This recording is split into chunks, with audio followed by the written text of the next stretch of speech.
El Sukhoi Su-34 es un cazabombardero biplaza pesado y de largo alcance fabricado en Rusia por la empresa Sukhoi. Ha sido desarrollado a partir del famoso caza pesado Su-27 para reemplazar al antiguo Su-24. Es un avión supersónico multifuncional de ataque a tierra de la generación 4. Está diseñado para realizar misiones de interdicción en el campo de batalla, apoyo aéreo cercano y ataques profundos en todo tipo de clima y condiciones, incluyendo misiones nocturnas.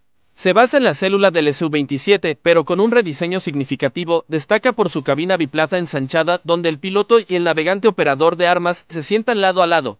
La cabina es espaciosa y blindada. Para misiones de larga duración, puede reabastecerse en vuelo y permanecer más de 10 horas en el aire.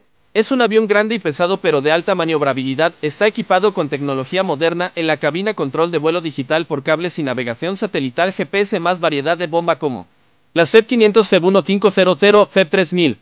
Velocidad máxima 2200 km/h Mach 2.